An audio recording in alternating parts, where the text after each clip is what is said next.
ඉන්නකම් කරන්නේ බලු වැඩ නම්, ඉන්නකම් තියෙන්නේ බලු සිරිත් නම්, ඉන්නකම් තියෙන්නේ බලු ගති නම්, ඉන්නකම් කරේ ඔක්කොම බල්ලෙක් වගේ වැඩ නම් මැරුණට පස්සෙත් බල්ලෙක්ම තමයි. ඒ නිසා මේ බල්ලෝ පූසෝ වෙන එක ලේසි. අමාරු මොකද්ද? අහයි මිනිස්සෙක් කෙන එක. එනිසා බුදුවරු කියනවා වේලාම තිරිසන් සතු 100කට කන්න දෙනවට වැඩිය මිනිස්සෙක්ගේ බඩ පුරවන එක වටින.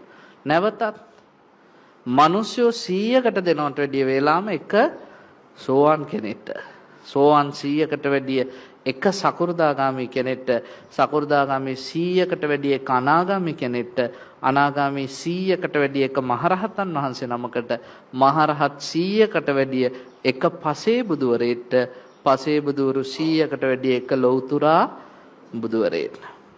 හැබැයි බුදුහාඳුර එතනින් නවතින්නේ නැහැ. උන්වහන්සේ කියනවා ලෞතුරා බුදුවරයෙක්ට දන් දෙනවට වැඩිය වටිනවා වේලාම බුද්ධ ප්‍රමුඛ ආර්ය මහා සංඝයාට. එතකොට මතක තියාගන්න අපි අද නැවතිලා ඉන්නේ ඔතන. අපි හිතාගෙන ඉන්න ඕක තමයි වටිනම දේ කියලා. හැබැයි බුදුහාඳුර කියනවා වේලාම බුද්ධ ප්‍රමුඛ ආර්ය මහා සංඝයාට දන් දෙනවට වැඩිය විහාරයක් කරලා පූජා කරන එක වටිනවා පන්සලක් හදන එක.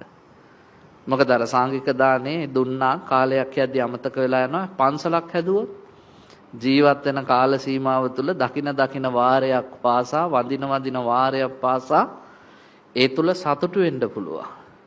ඔන්න බුද්ධ ශාසනයේ තියෙන ලොකුම භෞතික පින්කම.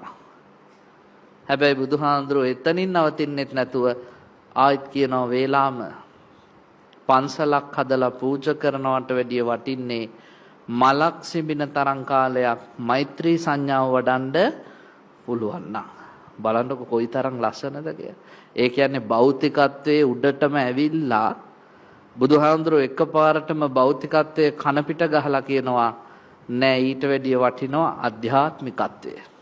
බුදුහාඳුරගේ මේ වගේ ලස්සන සූත්‍ර තියෙනවා අපිට ඇහෙන්නේ නැති එකයි ප්‍රශ්නේ. බුදුහාඳුරෝ දේශනා කරන එක මිනිහෙක් ඉන්නවලු උදේට බත් මුට්ටි 100ක් දන් දෙනවලු. දවල්ට බත් මුට්ටි 100ක් දෙනවලු. රැයට බත් මුට්ටි 100ක් දෙනවලු. බත් මුට්ටි කීයක්ද දවසට? 300ක්. ඒ වෙලාවේදී බුදුහාඳුරෝ නැවතත් කියනවා ඔය බත් මුට්ටි 300 දන් දෙනවට වැඩිය වටිනවා මලක් සිඹින තරම් කාලයක් මෛත්‍රී වඩනවා නම්. මලක් සිඹින තරම් කාලයක් මෛත්‍රී වැඩීමෙන් ලැබෙන කුසලය බත් මුට්ටි 300ක් දන් දීප එකත් එක්ක සමාන කළොත් ওই බත් මුට්ටි 300 දන් දීම 16න් පංගුවක්වත් වටින්නේ නැහැ කියනවා. ඒ තරම් බුදුහාමුදුරුවෝ මේ හිත කියන එකට ලොකු තැනක් දීලා තියෙනවා. එහෙනම් කියනවා පන්සලක් හදනවට වැඩිය වටිනවා මලක් සිඹින තරම් කාලයක් මෛත්‍රී සංඥාව වඩනවා නම්.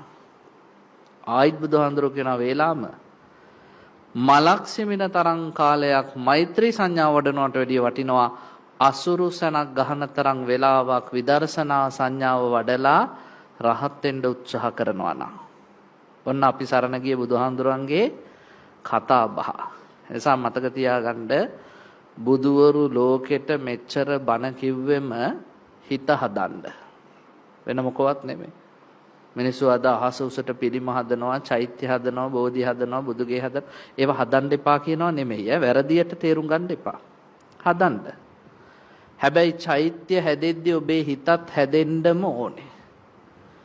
බුදුගේ හැදෙද්දී ඔබේ හිතත් හැදෙන්න ඕනේ. එහෙම නැතුව හැදුනේ කොන්ක්‍රීට් නම් සිමෙන්ති විතරක් නම් ඒ හදපු චෛත්‍යයෙන් ඇති වැඩක් නෑ. අද බලන්නකො ගොඩක් වෙලාවට චෛත්‍ය හදලා සතියක් යද්දී හාමුදුරුවෝයි දායකයයි තරහයි. ගොඩක් තැන්වල අපි දැකලා තියෙනවා පන්සල් හදනවා ලොකු ධර්මසල්. දැන් ඕන එහෙනම් පන්සලට ගිහිලා පින්කම් එහෙම කරන අපෝ යන්නේ නැහැ. එයාගේ හැටි දැනගත්තේ පින්කමෙන් පස්සේනේ කියනවා. හිත හදලා නැහැ.